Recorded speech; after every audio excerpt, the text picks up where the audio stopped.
Hi, hello everybody. Good day to you, and thank you for joining our show again to listen to our insight sharing sections. Today, our special guest is Mr. Joseph McGuire, and thank you so much for joining our discussions. And I think it's our honor to have you here with the show. And would you please share with us a little bit about your work and your passion in the work that you're doing, and also about who you are? Yeah. Well, thank you so much for having me. I'm really honored to be here. I'm Irish. I'm currently living back in our capital city of Dublin, but I have lived in other countries and I will live in other countries in the future. What I do, I primarily work and have worked for almost 40, well, actually over 40 years now at this stage, with the ancient Chinese tradition of Mianqiong, or reading people's faces.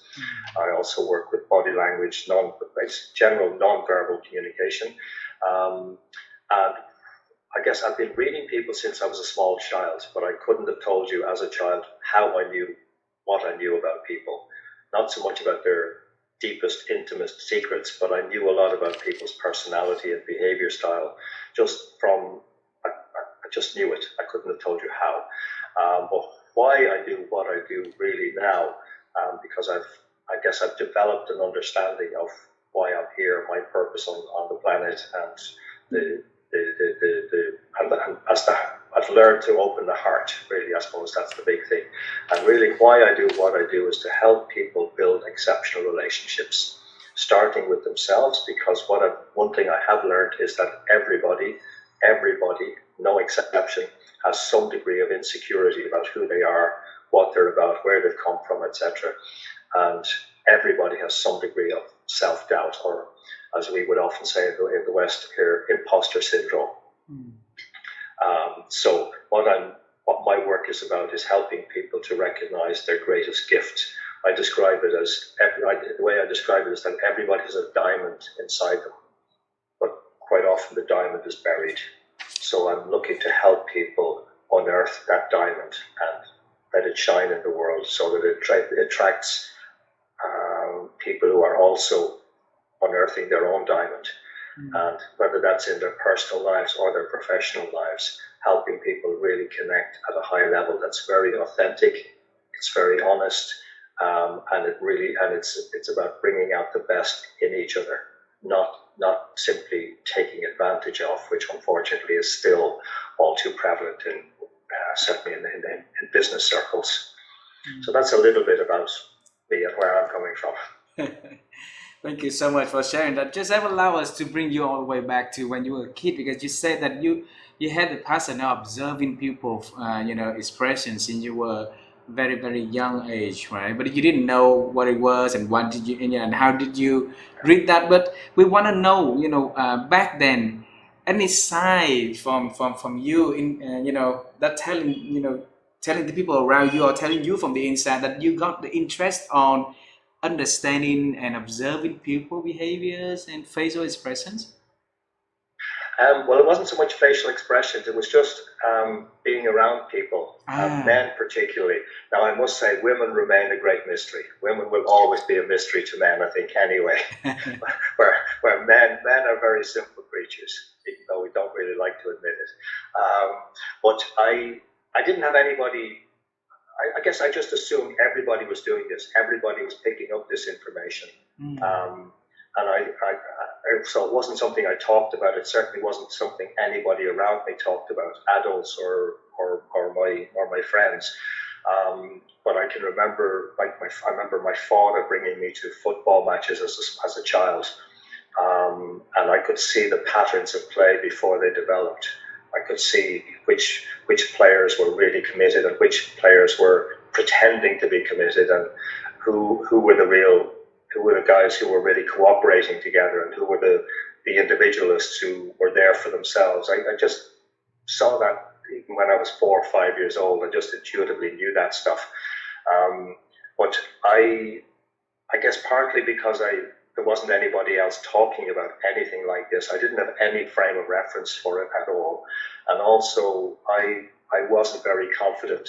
So I was very quiet and more of an observer than somebody who actually spoke much about how I was or what I saw. And then for the years of doing, of observing people, people, right? How's the journey that get into what you're doing today? Right after, and after that, can you share with us, please? Yeah, well, I guess I have to leap many years forward. I left Ireland in 1980, and I went to Israel to spend some time on a kibbutz there. And my I guess my lifestyle had changed shortly before I left Ireland, where I grew up with the standard Irish diet and etc. But before I left Ireland, I was introduced to eating whole foods, a more plant-based diet, and I was fascinated by this because I had always been very fit, but my energy levels increased massively. So I was intrigued by this, and I knew I would find myself in London at some point. And I got to London after my time in Israel. I wanted to follow up this new approach to life, and I went to a particular centre, and I went there for a vegetarian meal, and I met a guy. I just happened to sit down opposite a guy who was already there eating, and he told me he was from Denmark and he'd come over to London for a particular course. The guy came by the table. My new friend called him over, pointed at me, and told the guy that I wanted to do the course. And that was the first I heard of it. So the course was starting that evening, and I just said, okay, I'll sign up. And that was the start of the journey, because then I was interested in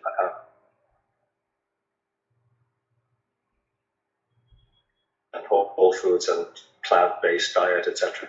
But it actually, there was a shiatsu, which is the Japanese form of massage, often referred to as acupuncture without needles. That was a major component of the course. And as part of the shiatsu training, we were introduced to facial diagnosis. And once I was introduced to facial diagnosis, it was like just light bulbs flashing everywhere. And then I started working with one of my teachers in his health food store. And as soon as somebody would come into the store, he would ask, what's his condition? What's her condition? So I was completely immersed, because I was studying like 3 or 4 nights a week and weekends as well.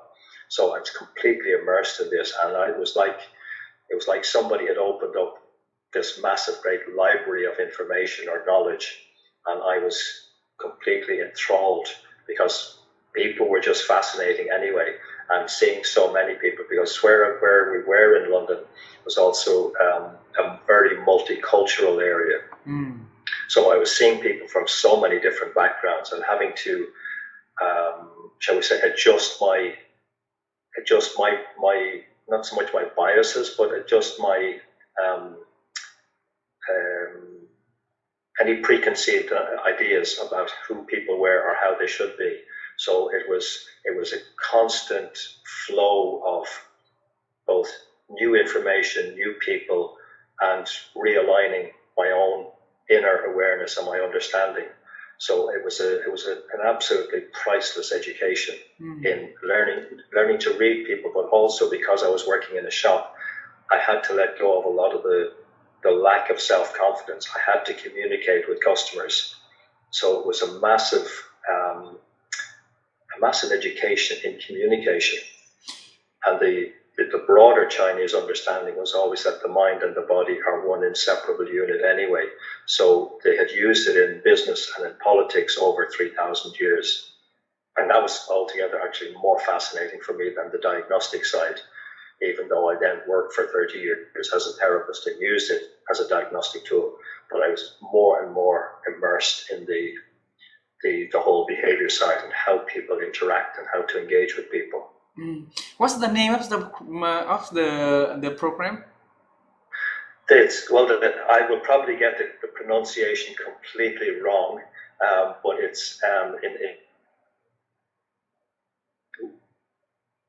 in Shung. And the Western spelling is M-I-E-N, and the second word is S-H-I-A-N-G. I-N-G. Mention, something like that. Something like that. My partner, I must check with my partner, but when she comes back. Sure. But there's a lot of there's a lot of research, there's a lot of program that teaching us how to observe, do the analysis of facial analysis and observing people, facials and everything. But then why you chose and I had so much love for this program though? Because it allowed me, I guess it allowed me to explain what I was doing since I was a child. Like now, jumping many years ahead now, I'm working with business people primarily, and so I can be called to sit in on interviews or to sit in on negotiation, and then I have to take a more, shall we say, a more clinical rather than heart-based approach. But people were just endlessly fascinating. And I'm just so fascinated by what makes people tick, why people do what they do, and the whole psychology of what makes human beings act as we do. So being able to use the face as a point of reference and the information revealed in the face, and there's so much information even before we move a single muscle of our face, before we open our mouths, there's so much information available in our static facial features. And then when I started to study body language as well, and micro expressions, and then how we use the voice, like tone of voice, rhythm of voice, pitch, all those things added further information. So it was, the more I engaged with it, the more alive I felt. I felt I was using, I guess, a gift that I guess I was born with, but there was always more to learn, and that's part, like Albert Einstein famously said that he had no special gifts, he was just curious. And I've always been intensely curious. I always want to learn more and to understand more deeply. So the more opportunity I had to use and develop these skills, the more engaged I became, and the more it helped me open my heart, actually, I guess, which is really the biggest thing about it. Because when I growing up, when I didn't have much confidence, I was very, I guess, defensive and protective of myself. But the more I developed the skills and the more I learned to communicate effectively, the more I could relax and the more my heart opened to people. So it became a more powerful way to communicate, because I realized so much of how we actually communicate is just through our presence. It's not so much what we say. In fact, often what we say is the least important part. Joseph, I had another guest speaker join the program. He also an expert in facial analysis, and he's also had the love from observing people since the age of 4 or 5, like you.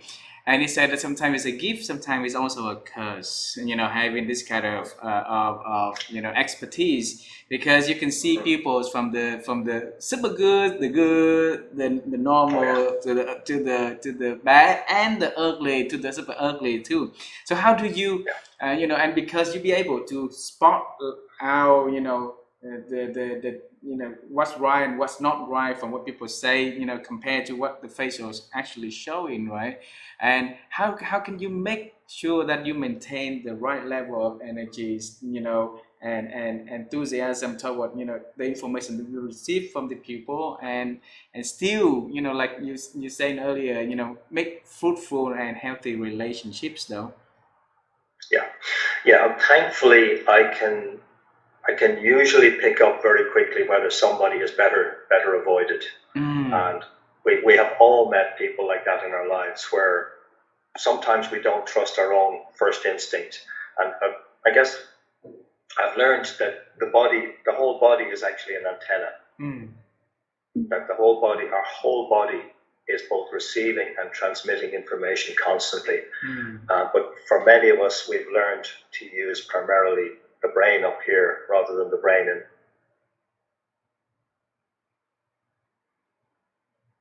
us when we meet somebody.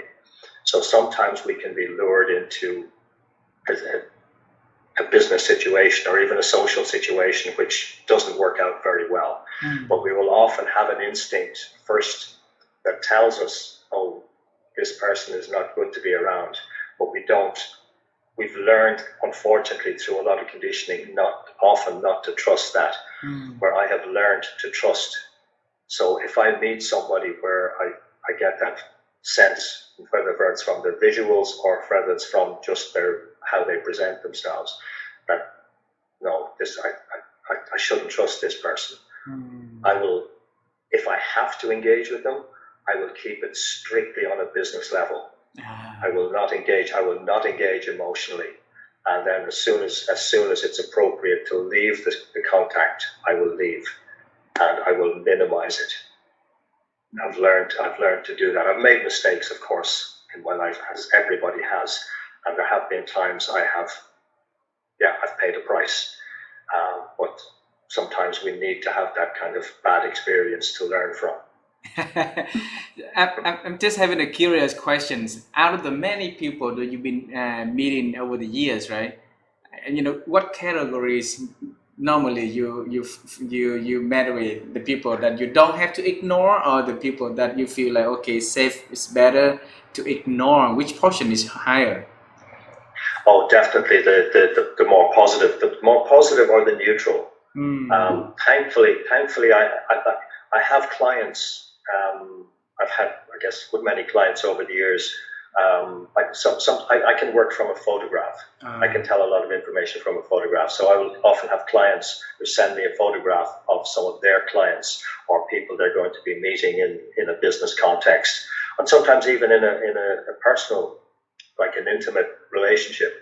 And sometimes they will send me a photograph, and I will look at the photograph and think, "Whoa, stay away from that person." But the vast majority, I would say 95% of the people I come across are people that I feel either positive towards, or I feel, maybe, but very few are people I would say, absolutely no way. You give us a confidence in the world still, so. Absolutely. There's a great many good people in the world. So Joseph, I have a curious question as well. Is that linked to personality of introvert would be observing people better and can learn this skill set a bit better than extrovert? I think probably yes. I would say that's probably very accurate, Vivian.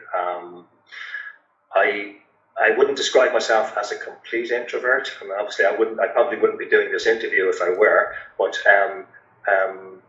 Dr. Ivan Meisner, who is the man who founded BNI, Business Network International, I was a member of that many years ago. But I remember him in an interview, like a presentation I think I was present at, where he described himself as a situational extrovert.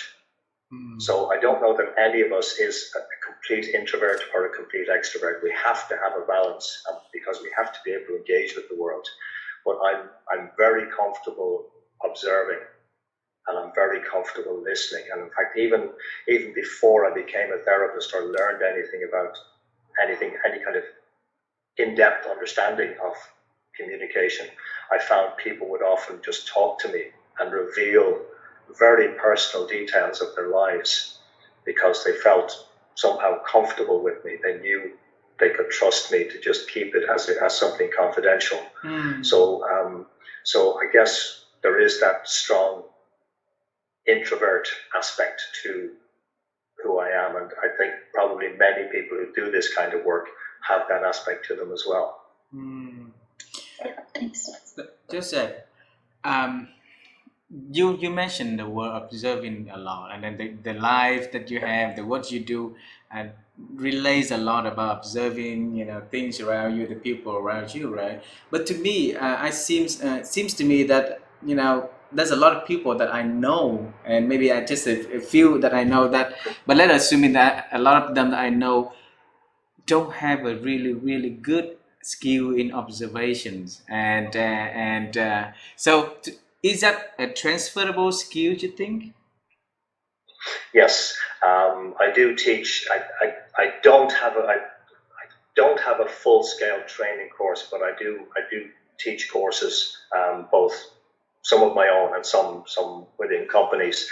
And I do, and obviously some of my teachers and my peers have offer different different size training programs. So a lot of it can be learned, but it is a case of practice, practice, practice. I can't teach you what I do because what I've been doing since I was 4 years old, or probably younger. And there's a level at which I do it that I can't explain. I just, when I'm looking at a face, it's like I'm going through I'm flicking through a whole set of filters very, very quickly to get the real information. And I can't explain how I do it, but that's my process. But yes, the basics can be learned. When I do my presentations or when I do my courses, I will often introduce people to an experiment done originally in 1999 by two American psychologists called The Invisible Gorilla. You can look it up on YouTube. It's well worth watching. Yep. But basically what they did was they set up a basketball game, and they had two control groups. And they asked one control group to count the number of times the team in white tops touched or passed the ball. And then the other control group had to count the number of times the team in black tops touched or passed the ball.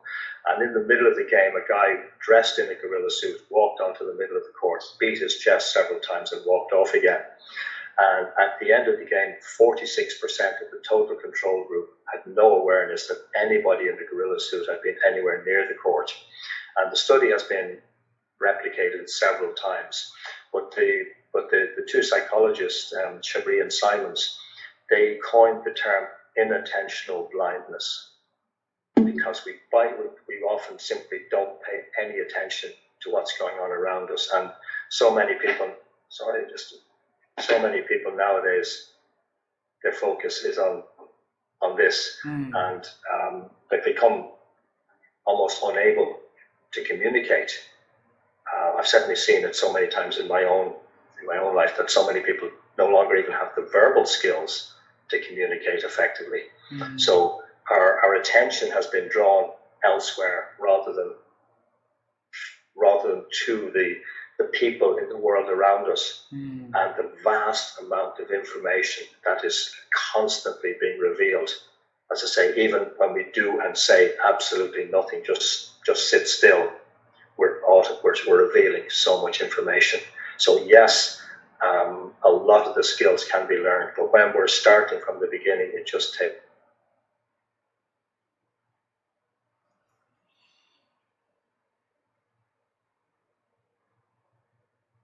Joseph, I lost you for about 10 seconds. So, yeah. Oh, yeah. Sorry about that. I don't know. So, I'm not sure what happened there. You say that a lot of it could be learned, and the rest of that we lost you. So. My apologies. Yeah, it is a case when we're starting from the beginning. Like, we all actually have these skills. That's the reality. If you think about it, our human ancestors, we've only had verbal language for somewhere between 50,000 and 200,000 years. But our ancestors in various forms before that didn't have verbal language, so they survived, and they learned to interact and collaborate from reading body language, facial expression, all of this. So this is actually all in our DNA. We intuitively know a lot of this stuff, but many of us need to just be reintroduced and start to practice again. And as obviously the older we get and the less attuned to being observant, I guess the more we have to uncover the skill, uncover the ability, and the more we have to practice. But yes, the skills can certainly be learned. Joseph, how do we help the people to realize that they are not good at that observations, and they need to have that realization to make improvement in that specific skill, though? Yeah, well, there's so many ways, I guess. Like I do it through presentations, through interviews, through courses. I probably haven't done so many recently, but I was doing a regular series of videos, posting on LinkedIn, Facebook, and giving people tips on reading facial features and expressions, etc. I probably should do more of those again. But there are many opportunities. For example, on YouTube, If people want to learn, maybe not so much about facial feature, but facial expression and body language, I highly recommend. There's a channel called sorry, I should know this one. Well, you remember, you can text me later on that one. It's okay, Joseph. It's for three American body language experts and one British guy living in Canada. It's one of those that the behavior panel is called. It's called the behavior panel. Oh, behavior panel. And it's the American spelling, BEHAVIOR, the behavior panel, and they put out regular videos where the four of them are talking about. Like recently, they talked a lot about the court case with Johnny Depp and Amber Heard, but they've done a lot of really high quality videos and great information there because they really know what they're talking about. So it's not face reading, but they will talk about facial expression, micro expression. They'll talk about the voice. They'll talk about gesture, and these guys are really well worth checking out, and you can watch their stuff for free. Joseph, I have this question also. If we are paying attention too much onto facial expressions, when for example, like when I speak with Vivian, my wife, right, and I spend my time to look at her face, analyze everything, things like that, and then I might lose the main attention is her and the conversation that we are having. So how do we make sure that we spend enough portion of our time onto facial, analysis and yes, can you share with us? Okay. The first thing is forget about using this in intimate relationship. It's not a good idea. Definitely not. Because if we start being overly observant and looking to analyze our partner's features, it can cause too many communication issues. So I really recommend not using it in relationships. Maybe if you're meeting somebody for a first date or a second date, it's okay. But once the relationship is established, no, don't go near it.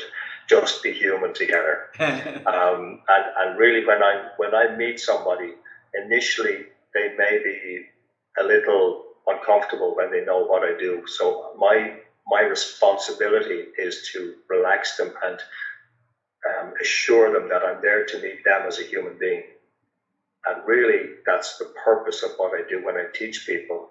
It's to help people connect and to build bridges, because one of the things I talk about is so often the fact that technically people might be speaking the same language doesn't mean they're actually speaking the same language.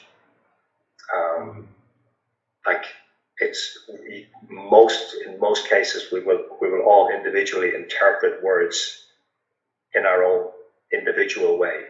So even if something is meant in a friendly way, in a positive way, a word or a phrase might trigger a response in somebody because it reminds them of something that happened in the past that was difficult or unpleasant, and we don't know what that might be. So I'm helping people to recognize each other's communication styles so that they communicate according to the personality and the behavior style of the person they're speaking to, so that it's connecting rather than talking over or talking at. Joseph, you mentioned about trust building by having this kind of skill set. So I was thinking to link with the business leader, because sometimes when they were presenting, the entire organization looking at them. So I think is this one of the benefit that they should also learn your courses? Absolutely, yes. And unfortunately, we've seen it over the last, I don't know how many years. It's probably been growing, certainly in the West anyway, I'd say probably the last 10, 15 years in particular. And it seems to be reaching a peak point, that so many business leaders are not trusted. Like there's so many surveys have come out to say that 60-70% of employees don't trust their leaders, which is an astonishingly high figure. And we're again, in the West, we're experiencing something that's been frequently referred to as the Great Resignation, where many people in their mid-20s and sometimes even a bit older are leaving their jobs because they don't feel appreciated, they don't feel respected, and they don't feel trust for the organization. So for business leaders, I would say, yes, it is absolutely essential to learn to communicate and present themselves in a way that demonstrates that they can be trusted. But it's not just to look great, to wear a nice suit or whatever it might be. It's to demonstrate them through their words and their actions. And that's where there's often a big gap, unfortunately. But yes, to learn not just the skills of presentation, but to learn the value of trust is also essential. And I think it's going to be essential for businesses going forward if they want to not just survive, but if they want to grow. That business leaders are going to have to increasingly show up and demonstrate that they respect the people they're working with and the people who are working for them, and that they themselves can be trusted. Joseph, I like to see where the future for this skills gonna be, because observation, we all been with us since we've our species species has been started, and over the years we've been evolving onto that, learn how to build the body language onto that, learn to build the empathy and everything onto that. So when next that you think that our human skill can be benefiting and add on to the observation that to this observation ability though? Well, I think there are a number of areas. I think again, just to refer back to this little device, we are seeing so much development and very rapid development in the area of technology, and particularly, I guess, AI. And I know there's a huge amount of research being done in the field of AI and facial recognition, but the focus so far has been largely on security. And I know there's work being done in relation to the likes of Amazon for sales purposes. But what is still, I would say, essential and is still underrated and to an extent forgotten about is the need for humans to interact in a way that helps us to understand each other and helps us to build relationship. Because AI and technology are going to be of no value unless humans relate to each other, unless we learn to communicate effectively, unless we learn to recognize each other's needs and each other's desires, each other's personality, each other's behavior style. Unless we learn to take all of that on board, and again go back to this word of trust and trust and respect, and unless we bring those into our relationships, all the technology, no matter how wonderful it is going to be of limited value unless we become like robots. Wow. Thank you so much. So I think this is very seriously for the new generations, where they're spending a lot of time with technologies, and I feel like they become a bit cold. They have different way to communicate by text messaging and stuff like that. And I don't know what should we tell, what should we say to improve that? I mean, like for our kids too, sometimes we want to talk to them and they prefer that maybe, it can be by text messages. It's something that they're easy. Yeah. So, yeah. Yeah, well, I think that's a massive challenge. My children are all adults. My youngest is 31, so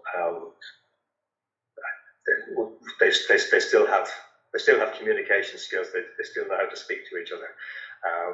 Although my second child, my older daughter, a few years ago, she was in a relationship, and there were some challenges there. They were living in different parts of Ireland, and I asked. She was telling me that they were having problems, and I asked, "Well, do you talk to each other?" And she said, "Yeah, we text every day." And I thought, you're missing something here. And a friend of mine, this is a roundabout answer to the question, but a friend of mine told me her son was, just a couple of years ago now, her son was 17 and he was invited to a birthday party of all his friends. So she drove him to his friend's house and then collected him afterwards. And when he got into the car, he was very subdued.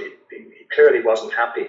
So she asked, what happened? Was it not a good party? And he said, no, it was terrible. She said, why? Did something go wrong? Did something happen? She said, no, my friend's mum made us put all our phones in a bowl in the hallway, and we had to sit in a room and talk to each other, and we didn't know how. So, yeah, I think the onus is on parents not to give phones to the kids too early. Unfortunately, they do.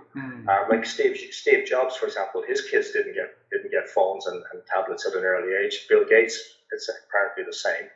So parents, the onus has to be on parents to engage with their children and engage with them in very, very simple ways, like bringing them out to nature, introducing them to nature in whatever form, introducing them to sport where they have to interact on that human level, and they can't be running around a tennis court or a football field with a phone in their hand, for example. And if they're watching animals or studying plants or just out walking, they have to pay attention, because again, if you're carrying a phone like that, you'll often bump into something. So the onus is on parents, and I don't know anywhere it's happening, but schools should also be connecting kids with actually writing physically. I think increasingly there's a use of tablets in schools, and while it's massively beneficial in some ways, the actual art of writing by hand is immensely valuable in terms of brain development and developing our creativity. So all of those older skills, I think, have to be reinforced and reintroduced, but in ways that are creative and really engage the kids. Like, it's been, again, it's a massively reduced part of our education system in Ireland, physical education. So whether that involves sport, whether it involves dance, whether it involves like home economics, cooking, woodwork, all of those things, they teach us to use our bodies, they teach us to connect with our bodies, but they teach us also to interact with people. So all of those things are absolutely invaluable. It's probably a very roundabout answer to the question, but it's the best I can offer for the moment. Yeah, thanks, Joseph. I sent a message to my kid, because basically we was having lunch. You send the message? Yeah. You tell them the message, not send the message. We were having lunch one day, and some comments was like, why a very advanced country like US still having a textbook? Yeah, they should be from the pad or from the electronic devices and stuff. So it was just having a little bit of sense, maybe that we don't want to left out with technologies and still want to keep something, like what you mentioned, to build this kind of memory and emotion. So is this going to be a bit of the balancing, I guess? Yeah, I think so. And I think it's to emphasize why. It's not just to do it, it's to emphasize why and to demonstrate to the kids why it's important for them and how it helps them and how it helps them connect. That it's not just something they have to do. Like, I know it's a long time ago now, but when I was in school, we were told you just do this because we're telling you to do it. And that doesn't work anymore. So the kids have to be encouraged. They have to be encouraged to explore their creativity. Like, I know in some schools where there is a music program, and I think a music program, again, to me, that should be essential in any school anyway. But kids learning to write rap music or whatever they're into, whatever they like, again, because it's such an innate part of our humanity to be able to express that creative dimension and to do it in a way that encourages, so that they want to do more of it. Because when kids have that desire to do more of it and to develop it, then they're really going to do it. And then they can bring in the technology. They can use the technology to help that, but the technology is not the dominant part of it. Just that in your line of work, you've been meeting a lot of people, working with a lot of people also. So heading into the future, what if we boil down to one single skill that is most important for us to improve or to master? What is that that you think that we should be having? Okay, it might seem a little funny, but given that I work a lot with observation, but I would say the primary skill is listening. Listening. All right. Listening, absolutely. Really, really listening, really being willing to listen. And not just listen to the words, but listen to the tone of voice. Listen to how somebody is speaking, how they're expressing themselves. And a willingness to hear where they're coming from. Like I'll elaborate on that. When Donald Trump was elected as president of the U.S. back in 2016, there was huge division, very evident in U.S. society, and I was exploring how best to address situations like that, where there is such division and where people were becoming very, very aggressive towards each other. And one of the big things I learned from exploring all of that was the importance of listening, not necessarily not trying to persuade anybody to agree with us, but listening to them and being willing to listen, being willing to demonstrate actual, genuine curiosity about what they think and feel and why, and ask them questions that enable them and encourage them to express themselves. And it's such a powerful way to defuse tension and to create that bridge I've been talking about. Because if it's one of the most basic human needs to feel listened to, and I emphasize the word feel. If we feel somebody is listening to us, particularly when we're talking about something that we feel deeply about, again, it softens us towards them. And it creates at least the beginning of a bond. We may not necessarily become best friends or close business partners or anything like that, but at least we feel, yeah, they're willing to listen. And that opens something in us to them and something between us. Wow. And I asked this question because we also interview, about 340 other speakers also, and majority of them say that they think the ability to relate to people is very important, and one of the skills that have to enhance the ability to relate to others is listening, and then really, really good listening. That leads me to the next question is interestingly, at school we are teaching communications, right? By talking, by presenting and things like that. And we go to work, we also sit in front of people to present about product, service, present about the KPIs, performance for the country. And so most of the communication that we've been teaching, at school, outside of school, is about how we talk, but not not how to listen. So you are an expert on that, and if we can have some tips from you, so that we can our audience can practice it on a daily basis to improve the ability to listen and connection with emotion, where to start and how to do that, Joseph? Oh, well, that's a big one. Yeah, it's okay. It's start where you're at. Start with whoever is in your whoever you're spending time with on a regular basis. Pay attention. Listen to the regular tone of voice. Like when we're talking about body language, for example, we talk about what's called the baseline, which is how people engage, how the sort of movements they make, the gestures, their body language when nothing is at stake, when they're relaxed and everything is just casual. And the same with listening. So what's the tone of voice when they're relaxed? Then when the situation becomes more serious, whether it's in a business situation or whether it's in a domestic situation and maybe somebody's a little bit stressed, what's the change? Notice the change in tone of voice. Does the voice become more? Does the pitch, the rhythm? If they're more relaxed, they're likely to speak a little bit more slowly. Generally speaking, a lot of kids I know will speak in a much faster way.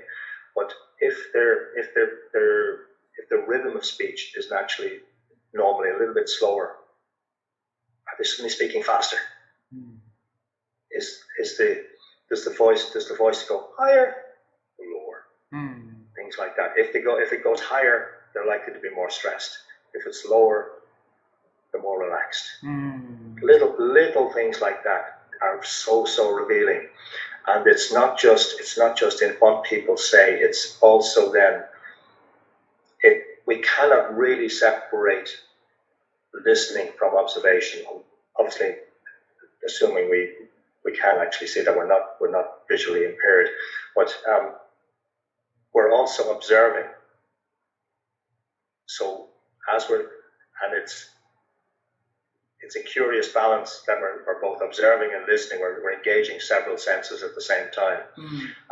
But when we're listening, we're also, if you like, on a secondary level, observing and asking ourselves, what I heard just now, is that in alignment with what I'm observing? And a very useful skill there is to watch politicians being interviewed. Watch them being interviewed, particularly when they're talking about something that they're apparently passionate or expressive about, and there's some kind of animation about their face or their hands. Watch it with the sound on, and then rewind it and watch it with the sound off, and ask yourself, what I've just watched now, is that an alignment? Does that ring true with what I heard? And with politicians, certainly international politicians and national politicians here, you'll often find, I'm not so sure about that. It didn't, a lot of it is for show. So watching politicians like that and doing the bit where you're watching and listening and then just watching is a very good way to test your listening skills and your observational skills at the same time, because they work very, very well together. Wow. So maybe one day that Vivian and I can record our conversation together, and then we listen with audio, and then we render another listening, and we cut the audio out, and start to see how our start to observe our conversation from the non audio perspective, and then I'll let you know how that exercise comes from our experience. Okay. Well, I always recommend don't go near this stuff on a domestic level. Joseph, I have just two more questions before I let you. We conclude this conversation. The first question related to the work that I do.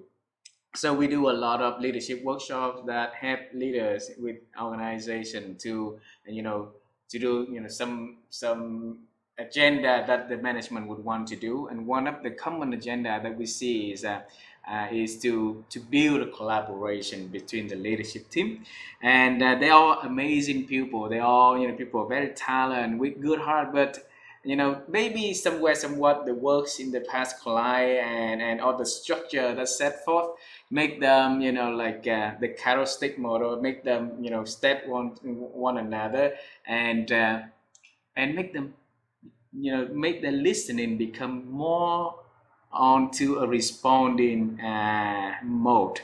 And I had a talk to one of the closest clients of mine. He said that every time I always give 100%, and when I listen to my colleagues and everything, but just one word that might trigger everything, and I forgot about every good intention at all. So every conversation that I have with experts like you, I would love to find a cure for this gentleman. Is there any way that we can help him to overcome the bias that he already have every time he listens to a conversation, so that if next time, if many words like that came to his head again, it's not going to be, take it so serious and forget about, the good side of everything. Okay. Typically, how long would those conversations be? Like what? Like if you're talking with the gentleman, how long would you be speaking with him for typically?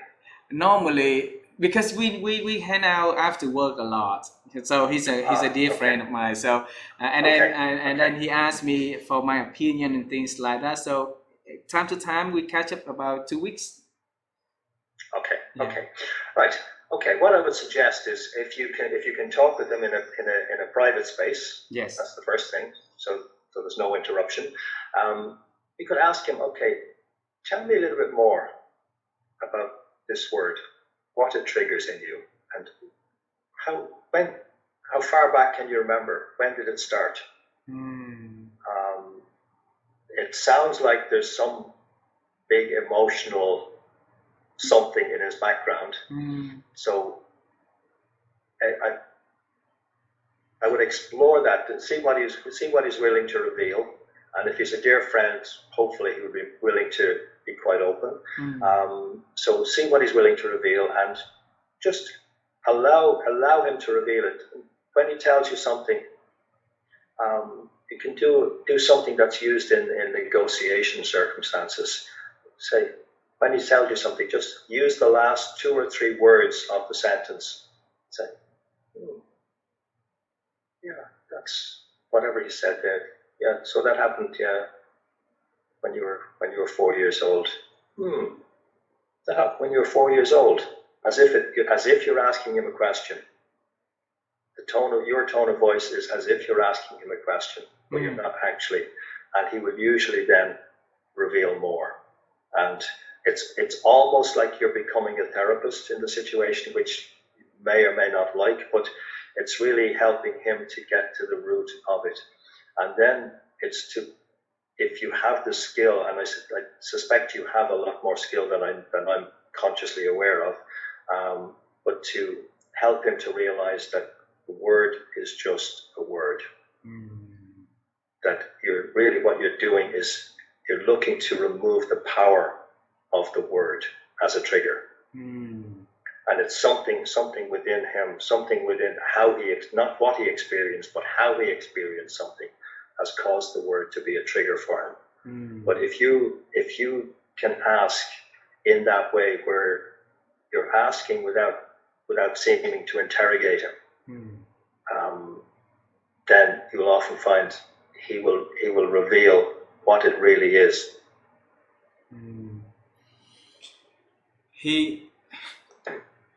Thanks for sharing that. He shared with me the story behind it. So every time that he and I got into that session, it's very okay. But his colleagues speak that word totally not okay to him.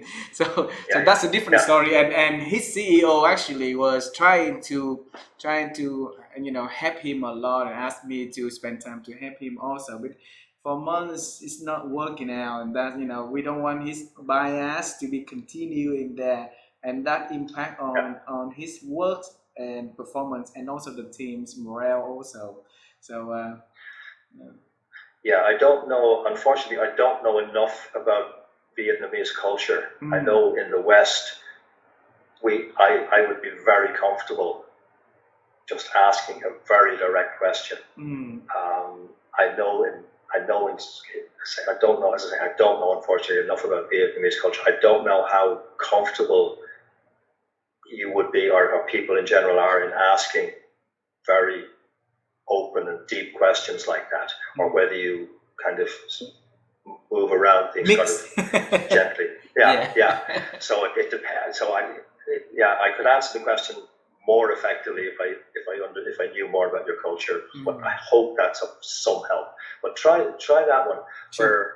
Where when he tells you something about where it originated, where the issue originated for him, whatever the last sentence is from him, just repeat the last 2 or 3 words as if it were a question, and then stop talking and see what else he reveals. And you may even repeat that several times until it becomes very clear why it's impacting on him. Because it's why it's impacting on him that's the really important thing. It's not so much whatever happened, but it's why it's impacting, and then to help him to get to that point where he realizes, oh, it's just a word. It doesn't have power over me. So at the end, the internal realization, the self-realization is very important for him to be. And Joseph, I like to ask the last question, and I thanks for the advice. For the last question is all about what you're about to do. We know the past, we know what you do now already, and we're excited to know what is that in the next couple of months or next couple of years that you are about to do, and you want to share with us so that we can celebrate with you in advance. Yeah. Okay. Well, I have just I've been as my business mentor would say, I'm recalibrating some of my ideas and my communication, because I'm looking at expanding much more outside of Ireland, particularly, basically, internationally. It's one of the benefits we've had of, like, we had the longest lockdown in Europe here in Ireland, so we've been operating online as everybody else. But it's one of the benefits that it has opened the world to me. And I'm looking at changing some of the language in what I'm doing and how I communicate that, so that I'm exposing myself and opening myself to much bigger international markets. It's already in process, but I want to refine it so that it's much more specific and much more powerful. So that's what I'm in the middle of doing at the moment. Wow, wonderful. Hopefully that you and your partner will be able to bring the business here to Vietnam. And somehow, we'll never know if we can be partnered together to make that, to promote that product here. Okay? Absolutely. That sounds wonderful. Yeah. Joseph, thank you so much again for spending your Saturday afternoon with Vivi and me and the audience of the show. We really appreciate your time and the advice that you shared to this session. And we wish you all the best. And let's catch up again when your partner is back, so that we can see what we can all do together. For the time being, please enjoy the weekend, and happy June to you. Wonderful. Thank you both so much. I'm deeply honored. Thank you. Thank you very much, Joseph. Thank you, Vivian. Bye-bye.